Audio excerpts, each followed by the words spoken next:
Tá aí, hein? Conforme prometido, hoje vamos trazer para vocês um especialista em imigração para tirar as dúvidas. Porque ele é uma pessoa de extrema confiança, sabe? A gente confia muito nele, a gente teve essa experiência com ele, que fique claro aqui no canal, a gente passa para vocês as nossas experiências que deram certo. O caminho para isso aqui, ó, pessoal. Aqui a gente mata a cobra, mostra o pau, né? Assim, né? Ó, o caminho para isso aqui, o brincar, o tão sonhado brincar. E ó, curte e ativa o sininho. É assim que o pessoal faz, né? Se inscreva no canal! Se inscreva no canal. Qualquer coisa, quem quiser falar comigo para a gente de repente dar uma olhada nessa questão da elegibilidade, para você não ter que pagar uma consulta com o advogado, porque muitas pessoas acabam investindo aí 150, 200, 300 dólares numa consulta e vai descobrir que não é elegível. Sim. Então quem quiser pode fazer contato com a Karina aí, que eu bato um papo com vocês e eu vendo que tem essa questão que você é elegível, a gente encaminha, a gente marca uma reunião com a advogada do escritório, que é quem vai conseguir te dar uma orientação jurídica em relação a isso aí. Vamos que interessa? Bora! Vamos chamar o Ricardo aí. Tá aí, né? Toda vez que quem me acompanha lá no Instagram sabe, tá aí como mostrar um carro. Então tá aí o Ricardo, o especialista em imigração aqui em Orlando, né, pessoal? Falando assim fica bem mais interessante do que na verdade é. Tá. Mas deixa eu contar pra vocês. Pra quem não me conhece, e eu acho que muita gente não me conhece, sou o Ricardo, também conhecido como marido da Lígia, fisioterapeuta, que foi uma das primeiras pessoas a entrarem nesse desafio aí em busca do Green Card. Entrei nessa jornada aí há mais de 4 anos, na verdade quase 5, e a gente teve tantos problemas no meio do caminho que a gente começou a ter que pesquisar muito. Eu fiquei esse tempo todo praticamente estudando sobre EB2, EB3, EB1, entendendo como funciona a lei de imigração e nacionalidade.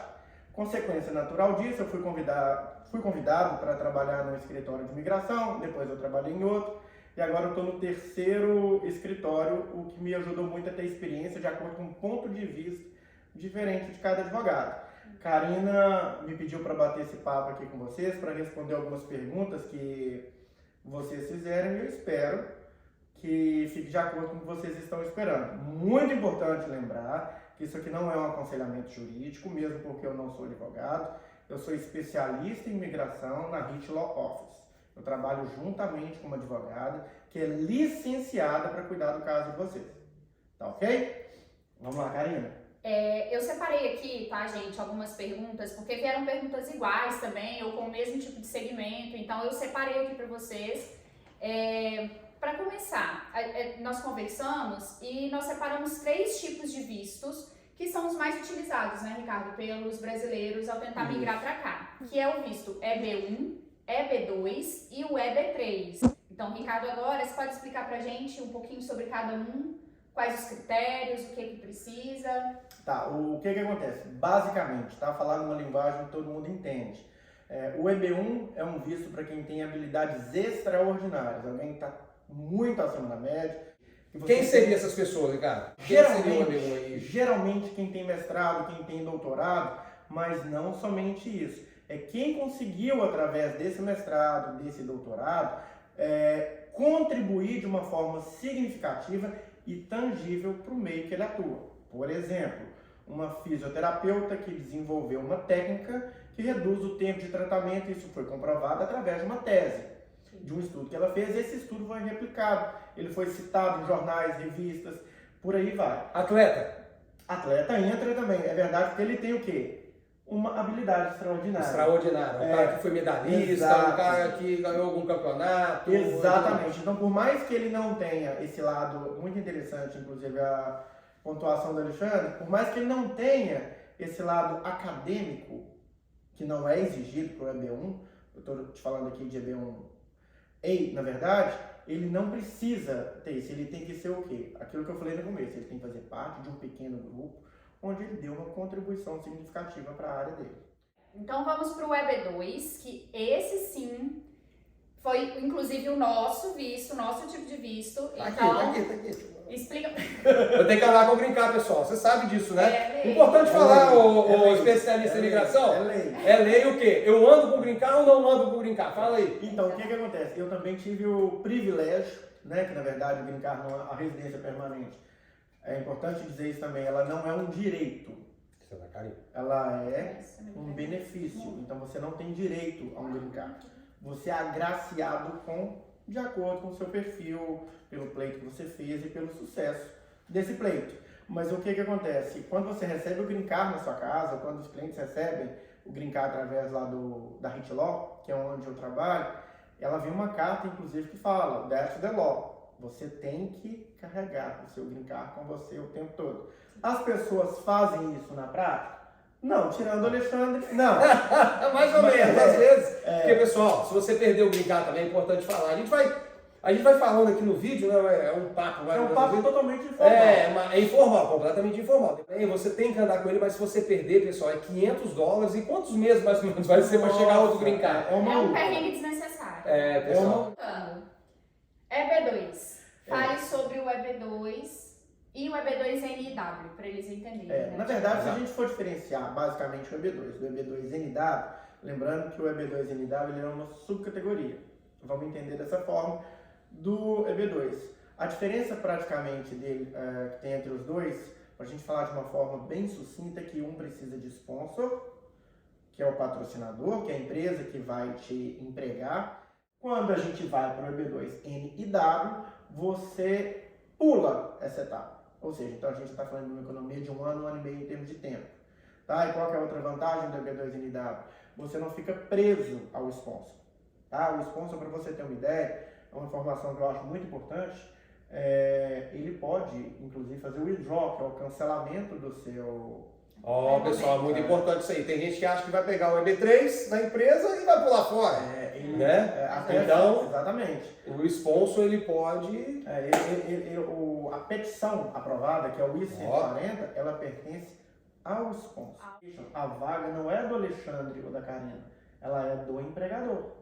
A vaga do empregador, tá vendo, gente? Entendeu? Então, assim... Então ele pode colocar ali... Ele pode colocar uma outra pessoa com as mesmas características que estão... Aí a diferença, quando a gente fala do EB2NIW, ele nada mais quer dizer do que a dispensa da oferta de trabalho, entende-se o sponsor, o empregador, por interesse nacional. Que foi o nosso caso. Exatamente. Foi o nosso caso. A Karina...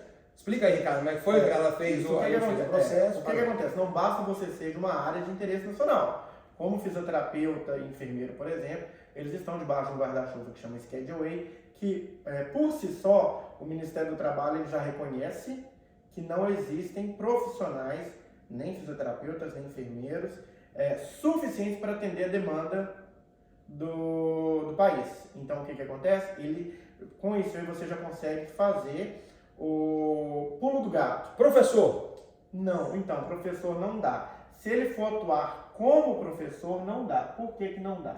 Porque no NW, o impacto que você causa, eu vou até querer voltar nessa questão do fisioterapeuta e do enfermeiro para poder explicar. Ele tem que ser amplo, tá? Ele não pode ser específico para a clínica que você vai trabalhar, para o paciente que você vai atender, nada nesse sentido. Aí entra o que o Alexandre acabou de perguntar, a questão do professor. O Meradu da Nassar, por si só, ele fala, a gente vê isso muito em RFE, a gente vê isso muito em negativas, quando ele fala que um professor de sala de aula não é de interesse nacional, embora ele tenha mérito substancial, porque educação tem mérito substancial. Mas pedagogo cai na mesma questão. Na mesma coisa. Agora, desculpa te interromper. Sim, pode fazer as perguntas, porque eu sei que vai fazendo as dúvidas.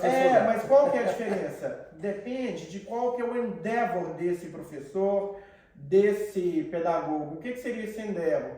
Qual que é o seu projeto para os Estados Unidos? Porque nada impede, na prática, de você ser um professor, ter desenvolvido um projeto extremamente interessante no seu país de origem, fazer um projeto para poder desenvolver isso aqui nos Estados Unidos e ser aprovado. O que não é de interesse nacional? É a posição, o seu endeavor de professor atuar numa sala de aula, porque o seu impacto é limitado. Fala pra gente um pouquinho quais são as principais profissões de interesse nacional, independente do tipo de endeavor que a pessoa for seguir. Mas quais são essas profissões que a gente consegue colocar dentro desse EB2? As profissões que estão em alta aí. Vamos lá.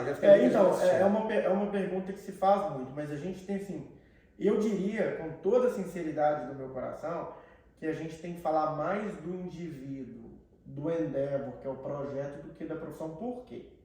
Vou só explicar isso aqui. A Karina perguntou as profissões, eu poderia dizer para vocês, enfermeiro, fisioterapeuta, engenheiros, arquitetos com projetos significativos. Área de TI. A área de TI é sensacional, tem muitos. Engenheiro, você falou. Engenheiro, eu falei, mas qual que é a diferença, Alexandre? Se pega um fisioterapeuta, por exemplo, e ele fala que o endeavor dele, o projeto dele para os Estados Unidos é ser um fisioterapeuta e ser contratado por uma clínica aqui em Orlando, por exemplo, que está precisando de fisioterapeuta. Tem um mérito substancial nisso? Tem. Tem interesse nacional? Não. Não tem. Então a gente não está falando da profissão, a gente está falando do projeto. Vocês Do conseguem que vai ver essa diferença? Quando a gente faz um briefing com o cliente, a gente faz aquela reunião para a gente poder conhecer a vida de vocês, e quando eu falo a vida, eu não estou me limitando apenas à parte profissional, para entender realmente o perfil de cada pessoa, a gente traça esse perfil para a gente poder direcionar, você vai aqui, você vai ali. Assim, você depois discute com o seu cliente, no caso, ele tendo os critérios para se aplicar, vocês discutem o endeavor juntamente com o advogado e tudo. Isso. Mas quais são esses critérios? Tá, se a gente estiver falando do EB2 para fisioterapeuta, por exemplo, Sim. você não consegue um sponsor se você não tiver licença. Tá? E você tem que ter licença, e a licença muita gente não sabe, ela é por estado. Então não adianta você ser licenciado no algum estado do norte e depois tentar um sponsor aqui na Flórida. Não, você tem que ser licenciado naquele estado. Então, Ricardo, você está falando da EB2. Quem paga esse processo? O empregador ou o empregado? Sempre quando você tem um sponsor vinculado, quando você está sendo patrocinado, não só os honorários, como todas as taxas do USCIS, que é a imigração, assim como a publicação da vaga, não somente isso, toda a comunicação com a gente. Acredita? Tem que ser pelo Se a Karina tem um sponsor, se ela está aplicando para um visto de EB2 ou EB3 com sponsor, e ela precisa tirar uma dúvida comigo, ela não deve tirar essa dúvida diretamente comigo. E esse sponsor, ele pode, o empregado pode sair a qualquer momento da empresa? Não, o que acontece? Só para você ter uma ideia, o mais difícil, tanto em qualquer EB, vamos dizer assim, é a aprovação da petição, que é o I-140. O sponsor, ele tem o poder de fazer o withdraw, que é o cancelamento da sua aprovação por até 180 dias, Caramba, acredita? É mesmo? O EB2 unidade, você tem que ter pelo menos vamos falar do Advanced Degree primeiro, você tem que ter um bacharelado e pelo menos mais 5 anos de experiência. A gente está falando aí de evidência objetiva. Sim. Isso você está falando na área da saúde? Não, de uma forma geral. De forma geral, O curso EB2 técnico, unidade. por exemplo, Não, entra? bacharelado. O cara que trabalhou na plataforma, mas ele é top, só que ele não tem o bacharelado. Tá, mas aí eu vou chegar nisso. O que acontece? Você tem, falando do Advanced Degree, via de regra, você tem que ter um bacharelado e pelo menos 5 anos de experiência progressiva na área. Se você tiver um mestrado, o que é diferente de um MBA, que é diferente de pós-graduação, por exemplo, você não precisa ter experiência. Mestrado completo, tá, pessoal? Outra subcategoria do EB2 unidade, que é o Exceptional Ability, que é diferente do Extraordinary Ability do EB1, a gente consegue fazer sim. Você não precisa ter o bacharelado, mas aí você precisa preencher pelo menos 3 de uma lista de critérios. Entre eles, para falar assim por alto, você tem que ter recebido um salário acima da média, você tem que fazer parte de algum tipo de associação, onde direto ou indiretamente você avalia o trabalho dos outros. Então são critérios diferentes. Eu atendi um cliente um dia desses lá no escritório junto com a Viviane, que é advogada do escritório, que o cara tem um perfil excepcional porque o cara fez. As maquetes do cara, elas estão no nível Dubai. Sim. É um cara que Ele não tem um bacharelado. Não tem, mas ele tem um só trabalho que ele se enquadra. Mas por que ele se enquadra? Eu conheço esse cara, por acaso. Conhece. Ele é Não só vai falar o top. nome. O que acontece? Esse cara, por exemplo, ele tem um grau avançado? Não, mas ele tem uma habilidade excepcional. Sim. Entendeu? Então é um caso... As maquetes dele, eu acho que chegou a ser maquete. Ele mexe com maquete, pessoal, no Brasil. Eu acho que ele teve até maquete que foi exportado, que veio. Não, na dos Estados verdade, Unidos, esse cliente em específico, que é um cara até muito bacana, se ele for assistir esse vídeo, um abraço. O Ray Charles passou a mão na maquete dele. Que eu vi na época era príncipe, né? E assim, é um trabalho totalmente diferenciado. né? Você vê as maquetes desse cliente, você fala, ele é Então, realmente excepcional. voltando, outra coisa, o EB2, por exemplo, você precisa então de ter, né? Se não for essa questão sem o bacharelado, precisa ter alguma coisa que realmente te diferencie muito você- dentro da sua área de atuação. São outros critérios. Isso. E se for uma coisa com bacharelado que você começou a falar, então é no mínimo 5 anos de profissão De experiência, progressiva, mais essa questão também do Full time. Muito importante falar, tá? Tem que ser em horário integral. Então você tem que realmente estar ali atuando naquilo durante no mínimo 5 anos progressivo. É porque é legal, Ricardo, você falar isso, porque tem muita gente, a gente vê aí no YouTube, vê às vezes alguns escritórios, tá, falando, ah, você não precisa ter isso, você não precisa ter aquilo, e virou uma indústria. Pessoal, o EB2 virou uma indústria. A gente está aqui em Orlando, a gente que está dentro É verdade. inserido aí na sociedade, vamos dizer, do EB2, vamos dizer assim. Cara, a gente vê uma indústria, as pessoas falando coisas assim, para te vender processo. E às vezes você não enquadra no EB2, né? Às vezes enquadra no EB3, cada um, né? Mas o cara fala que você enquadra para te vender um processo. Isso é muito importante, É importante pessoal. a pessoa ter esse conhecimento, gente, exatamente por isso. Não adianta nada, ah, mas eu não tenho bacharelado, então não tenho chance. Não, às vezes você até tem chance. Mas você tem que entender que você também precisa de ter um diferencial em alguma coisa. E você não vai ser colocado junto com um outro tipo de pessoas, no caso, que tem o bacharelado. Como eles fazem. Eles falam, não, mas você é especial, então vai. E joga de qualquer jeito, em qualquer tipo de EB2NW, não é assim. Por isso que é a importância de ter um profissional da área pra Aí, te pessoal, orientar. cai naquilo. Toma seu dinheiro e toma seu tempo. Mas uma coisa que você falou que é muito interessante, assim, né, falando abertamente, você não tem interesse em ter uma petição aprovada.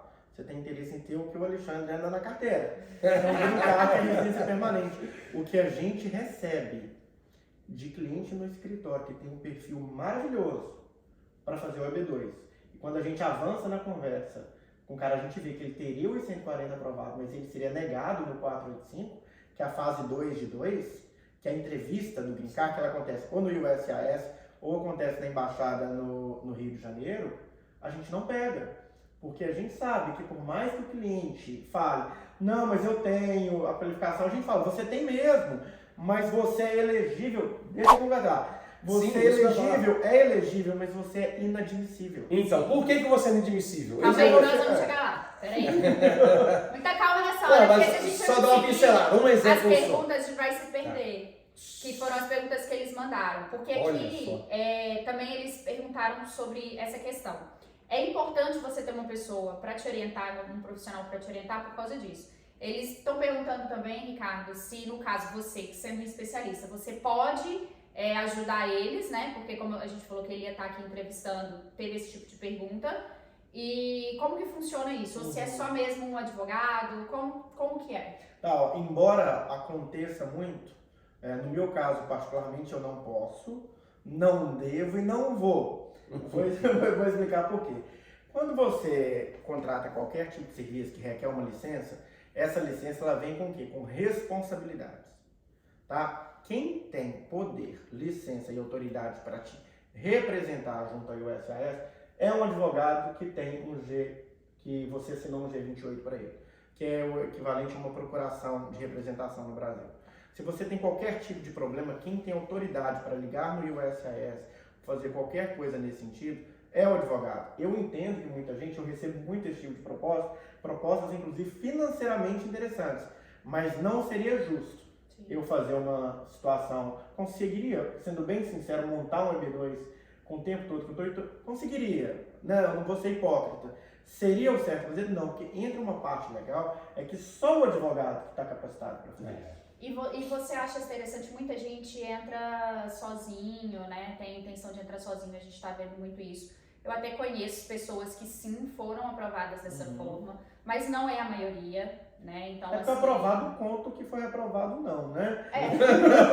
Verdade. Tem isso. O que foi aprovado, ele, beleza. Então, O que não foi assim, aprovado, ele fica quieto. Não, tá andando lá ainda. Gente, é muita coisa envolvida, sabe? É um sonho que é envolvido, é toda uma vida que tá sendo envolvida, uma família que tá sendo envolvida, seu dinheiro que tá sendo E agora envolvido. muito mais, né? Eu sei que tem muita gente que tá assistindo aí, Sim. não é só o sonho não, vou falar o que é também, tem a questão política do Brasil, né? Sim, às vezes Você tem uma negativa no seu pleito, por algum motivo material ou algum erro que possa ser considerado uma falsa representação, ou se você colocou alguma coisa de uma forma incorreta, aquela negativa ela fica registrada no seu perfil. Então você pode replicar de novo, tá, mas como que você fala, Karina, que você vai ser fisioterapeuta hoje? Porque te falaram, o consultor falou que era o ideal de você fazer, sua profissão em alta, sua petição foi negada. Aí se aplica novamente como consultora de negócios. Você está entendendo? Você tem que ter coerência. Imigração fala, você tem que ter coerência. Claro. E outra coisa, as pessoas falam, mas eu não tenho dinheiro para pagar o advogado. Gente, vocês também vão gastar, tá? Você entrando sozinho. Tem todas as taxas da imigração que, se não der certo lá na frente por alguma inexperiência sua no assunto, por exemplo, você também vai ter gastado. Então, assim, às vezes, se você programar, juntar ali, fazer uma coisa mais certinha com o tempo, com tudo, eu acho que é o melhor caminho. Sem dúvida. Outra pergunta? O EB3, você não falou. Ah, verdade. O EB3, na verdade, ele parece muito com o EB2, não o EB2NW. O EB3, a diferença precisa do sponsor também. Precisa do sponsor e tudo mais. Só diga-se passagem, eu vou te falar, o EB2 está bem alto, mas aqui, Ricardo, eu ouço muita gente falando do EB3. Muita gente que está aqui. E a gente teve bastante pergunta do falando EB3 também. Tipo, como que eu posso conseguir uma empresa para ser meu sponsor? Você vai explicar? A diferença, se a gente for falar de uma forma bem superficial, até para não confundir a cabeça de quem está assistindo, é que o EB3 você tem tanto o qualificado como sem qualificação. Então, se você tem ali uma situação que você fez um trabalho, que você tem um curso técnico de 2 anos e você tem uma experiência de pelo menos 2 anos, você se qualifica como uma empresa pode te contratar. Exatamente. E quem paga esse processo? Tudo é a empresa. O entregador. Sempre a empresa, tá, pessoal? Mas aí as pessoas me falam, perguntam, como que ela pode encontrar essa empresa? Então, o que acontece? Na verdade, eu acho que uma das melhores ferramentas é o LinkedIn, entendeu? Para você buscar vagas que são legítimas, de fato. Você pode buscar através de grandes empresas de recrutamento, tem empresas, inclusive, que fazem esse recrutamento para profissionais do exterior. Uma coisa interessante, para você que fala inglês, tem uma noção de espanhol e é nativo na língua portuguesa, esse é um diferencial aqui na Flórida. É a Flórida, pessoal! Mas uma coisa que também já me perguntaram, não dessa vez, mas já ouvi essa pergunta. Eu preciso ser fluente para dar entrada no meu caso? De forma nenhuma. Tá. Bora lá então, próxima. Quais são as chances de aprovação do meu caso? Eu vejo muito escritório, tem uns aí que até postam estatísticas, né? E eu acho, não sei se é porque eu sou mais chato. Peraí que eu vou olhar aqui na bola de pressão. Eu não sei se é porque eu sou mais chato. Tem escritório que fala 90% de aprovação. Mas sabe o que eu acho mais interessante? Aí volta. Aí Papai Noel existe. Não, vou contar uma coisa interessante. Começa a observar aí, gente. Tem escritório lá que vai falar que deu 97,9 de aprovação. Só que passa 2, 3 dias. A taxa dele foi para 99. Isso é matematicamente impossível, gente. É matematicamente impossível. Agora, se a gente for falar em regras gerais, assim, números gerais, se você entrar no site do USIS, que é o lugar que você de fato tem que olhar essa informação, eu acredito que hoje um EB2 bem feito, ele está aí na casa de 92%, 93%. Bem feito, com perfil, com perfil bacana. Né? Acontece muito, inclusive, eu perco inclusive muito cliente lá no escritório, porque chega cliente pra gente que não está qualificado, mas que ele pode estar qualificado daqui a 1 ano. Sim, e aí eu aconselho essa pessoa, olha, faça isso. Por isso que a programação, quando você faz tudo certinho. Mas ninguém me ouve. A maioria vai lá e fecha com outro. Com outro, você toma que pega o casa, perde tempo, perde dinheiro. Mas deixa eu falar uma coisa. Tudo bem, essa questão da chance de aprovação, mas eu acredito que aqui também tenha sido muito voltado pelo seguinte, para você explicar. Então, se eu pego um advogado para fazer o meu caso, esse caso vai ser aprovado? Não. Por que esse caso tem risco de não ser aprovado, sendo que eu me qualifico para tudo? Tá, primeiro porque é o seguinte, a gente tem que olhar a característica de cada aplicante. E quando eu falo olhar a característica de cada aplicante, isso é uma coisa que a gente faz muito lá no escritório, a gente vê realmente a particularidade de cada um. Vou te dar um exemplo. Tinha uma fisioterapeuta, estava conversando com a gente, eu quero trabalhar nisso. A gente batendo um papo, num papo mais informal, a gente fala que é igual um briefing de agência de publicidade, que você pode falar todas as bobagens que você quiser, que você não vai ser Faz um psicólogo, faz um psicólogo. Descobri que a menina, ela tem uma pós, ela não tinha mencionado, em microfisioterapia. Que é uma coisa que não é comum aqui ainda. Entendeu? Então, essa aplicante, por exemplo, ela teria entrado como uma fisioterapeuta com grandes chances de negativa, vamos dizer assim, porque o trabalho do fisioterapeuta não tem abrangência nacional, embora muita gente aprovado sim, mas eu estou te falando de acordo com o que diz a lei.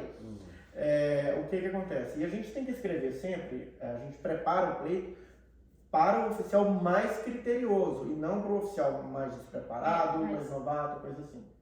Essa menina essa profissional, ela saiu de uma fisioterapeuta que queria ser fisioterapeuta nos Estados Unidos para uma posição de multiplicadora de conhecimento, que tem uma abrangência nacional. Sim.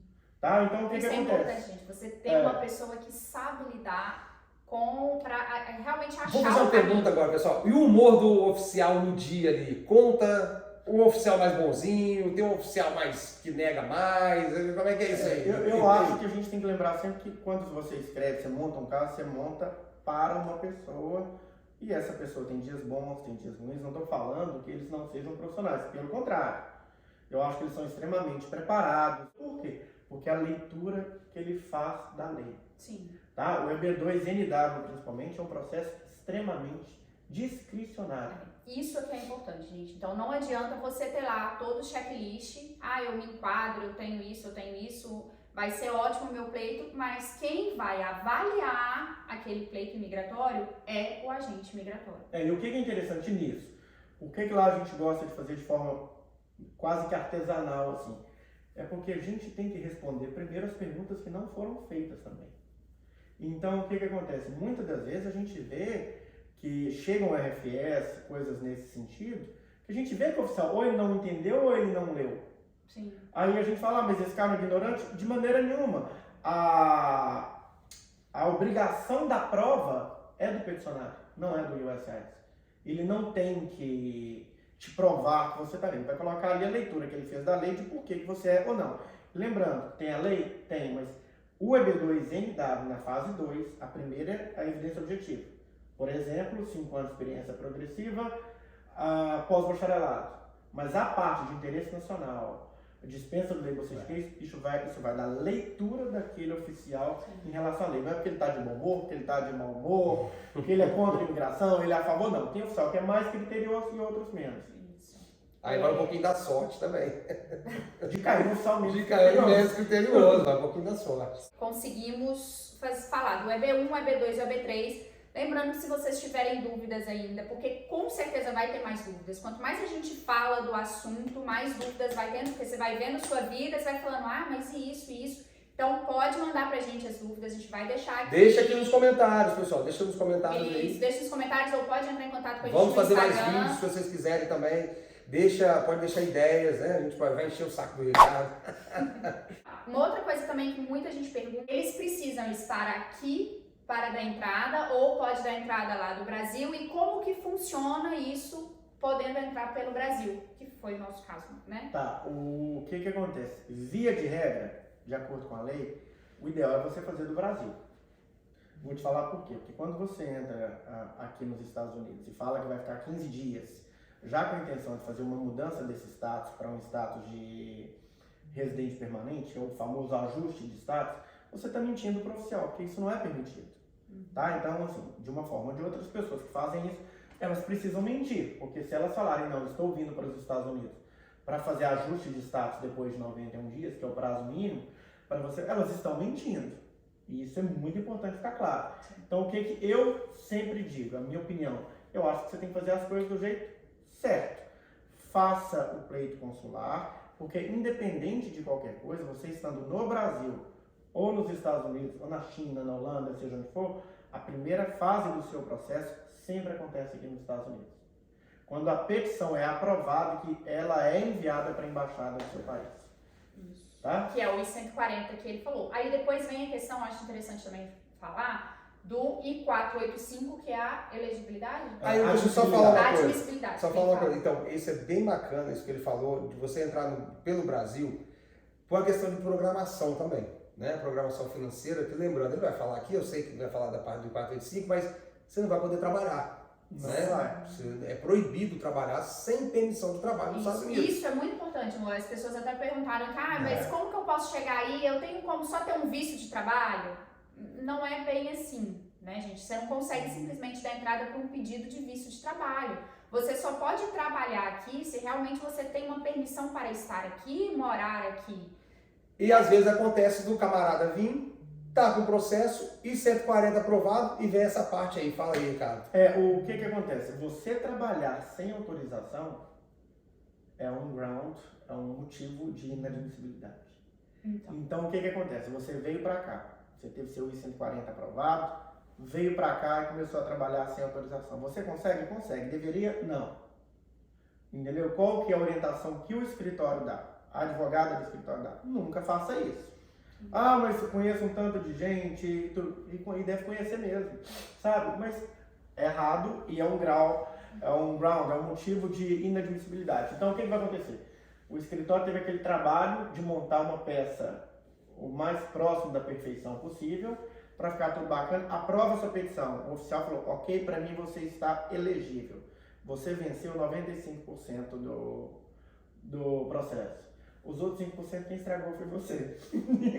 Porque você fez o que não deveria, muita gente por falta de informação. Porque, gente, é aquela coisa, se der um problema, o problema é muito grande. Você é vai aí pra entrevista. que tá. Você vai pra entrevista.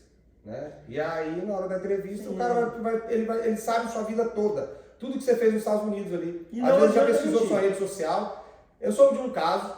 Eu soube de um caso que a mulher tava com 140 aprovado. Fulano me contou. Fulano me contou. Tava com 140 aprovado, mas eu conheço a pessoa. E aí, na hora que chegou lá, na hora da entrevista, o oficial falou bem assim, você não trabalhou? Ela, não. E o que é isso aqui? Puf, tinha a foto dela fazendo unha. Fazendo unha nas pessoas, né?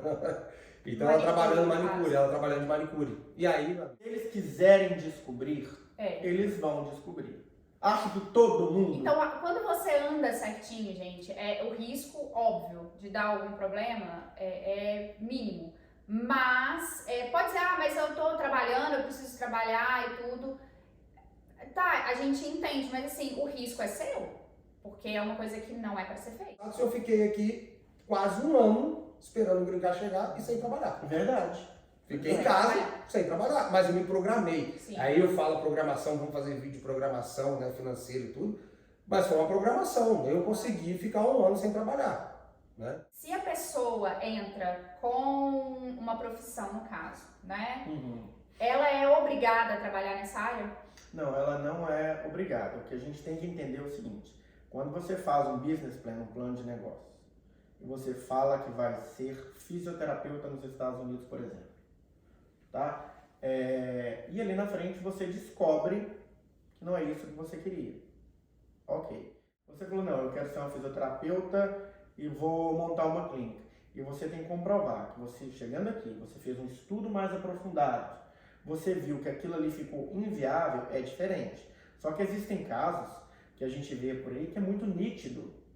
Sabe? A pessoa nunca teve o próprio negócio, a pessoa não tem experiência naquilo ali e a pessoa fala, eu vou montar uma baita de uma empresa, vou investir 300, 400 mil. Quando você vai ver, a pessoa nunca teve esse recurso. Pessoal, isso é importante o que o Ricardo está falando, porque todo mundo, quando vem passear nos Estados Unidos, ou quando vê os Estados Unidos de longe, fala, nossa, que lá é terra da oportunidade. Eu mesmo, quando vinha passear, falei, pô, eu vou ganhar dinheiro com isso, vou ganhar dinheiro com aquilo, vou ganhar dinheiro transportando gente para lá e para cá, vou ganhar dinheiro. Quando você chega aqui, cara, você precisa de licença para tudo. Tudo é licença, seguro. Aí você vê que o negócio não fica tão viável, entende? Então, assim, é isso que ele está falando. Às vezes você faz um business plan e aquilo ali não dá certo. Você parte para alguma outra coisa.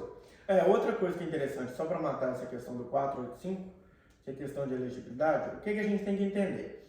Se você fez tudo direitinho, dentro da lei, de acordo com o que foi orientado pela advogada, pelo advogado, e tudo, você vai ter uma orientação. Se você tiver entrevista, agora o USS está retomando, inclusive, né, você vai ter uma orientação de como proceder nessa entrevista, mas nenhum advogado sério vai te orientar a mentir.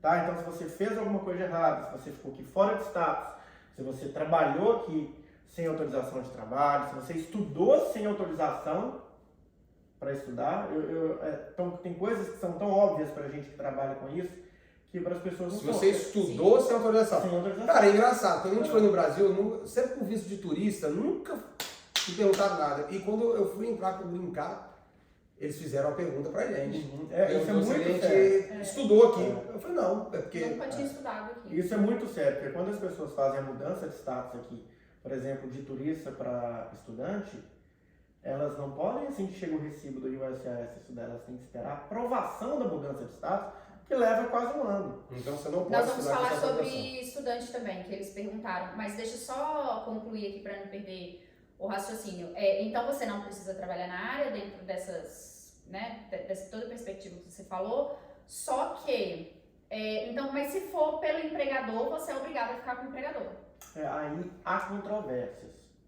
Se for provado, isso é uma dúvida muito mais jurídica que o advogado vai saber explicar, mas se esse sponsor, por exemplo, ele consegue provar que você usou o Labor Certification e a vaga de trabalho que tinha para poder conseguir que você nunca teve a intenção De trabalhar nessa empresa de fato, seu green card pode ser revogado sim. Ó, tá vendo a galera do EB3 aí, né? Então tem que ficar bem esperto com isso também. Se alguém está com esse tipo de dúvida mais específica, assim, é muito interessante sentar, marcar uma consulta com um advogado para poder... Especialista.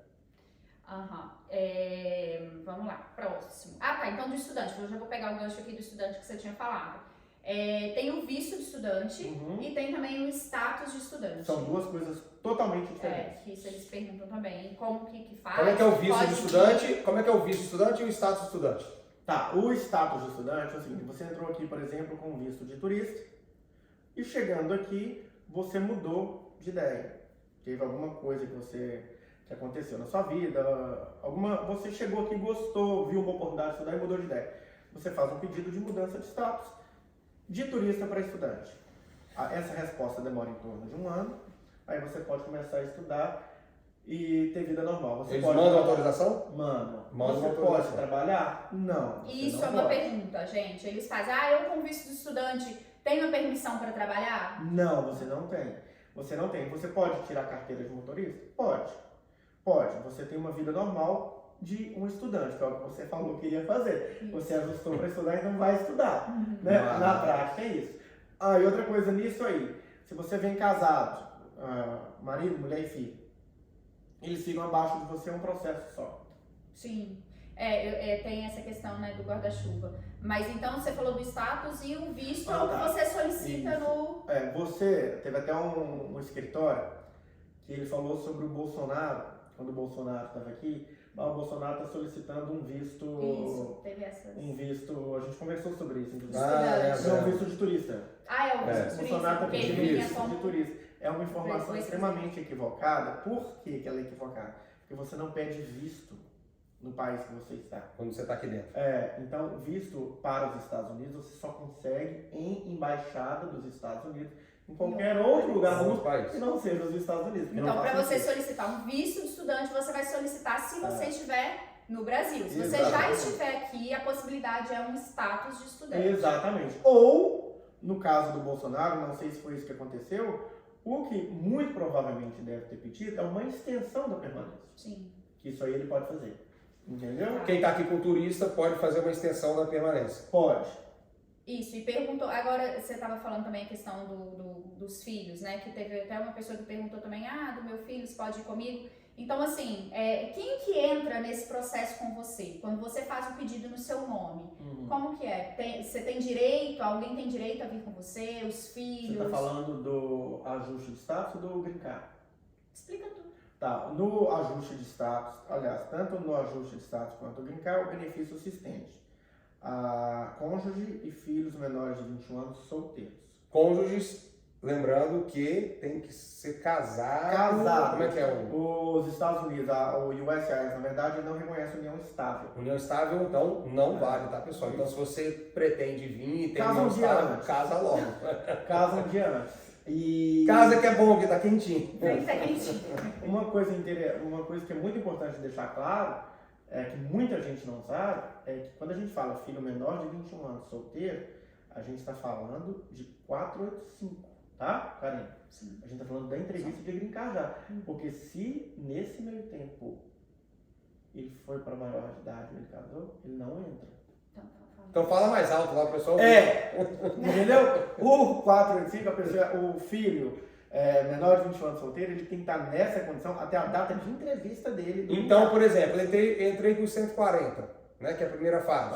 Vamos botar mais ou menos sem números, que às vezes as pessoas dizem. Seu filho 19 anos. Seu filho está com 19 anos. Aí meu 140 tá rodando, foi aprovado. Aí eu vou para a entrevista de 485. Antes dessa entrevista, ele não pode ter completado 21 anos. E se ele fizer 21 anos? Aí ele não entra. Ele não entra, não vai brincar. Não. Ó, pessoal, é importante. Então você aí que está com o filho aí na beirola, corre quanto tempo, então. Dos diplomas, né? Se a pessoa já vem, tem o bacharel e tudo, e ela quer atuar na área específica, como que faz essa validação? Porque já estava no gancho de, tipo, se eu preciso trabalhar na minha área, eu preciso validar, como que funciona isso? Principalmente na área de saúde, isso é muito mais comum. Você precisa, sim, fazer a validação do seu diploma e prestar a prova para poder tirar a licença. Por isso que planejamento é tudo.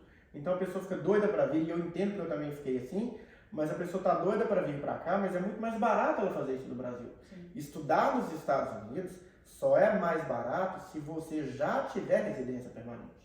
Isso é muito importante deixar claro. Então você vai pagar uma fortuna. Sim. Porque quando você está aqui, você consegue financiar esse estudo também, né? Não, você tem desconto, é outra situação. Eu tenho uma pergunta aqui. Só um minutinho. Inclusive, essa questão do planejamento, a Lígia, né, sua esposa, ela já fez todo esse procedimento de validação do Brasil. Inclusive, e ela doutorado já estando no Brasil. Isso. Numa universidade americana. E quando chegou aqui, recebeu a permissão. Isso, ela chegou Ela aqui, já fez tudo de lá, já foi uma coisa planejada. Recebeu a permissão e já chegou trabalhando. Ela demorou para poder receber a licença em si, porque na área de saúde, eles só emitem licença para quem tem Social Security. Então, o Social Security só chegou, que é o CPF. Tem todo um Lembrando que vocês procedimento também e a ficaram ordem. sem trabalhar um tempo. né? Ficamos aí, bastante tempo. Época boa, né? Nossa. Época boa, ele podia tomar café todo dia. Tomava fazer café nada, todo dia, mas não podia pagar o café. Ia pra Disney. Era bravo, tá? Eu cheguei na Disney um dia tomando um chopinho Eu lá. ia falar isso agora. Não, eu tava tomando, né? Os dois. Tomando um chopp, ele deu uma golada no chopp, eu falei, foi embora R$5. Cada golada, cara, o chopp da Disney era $12.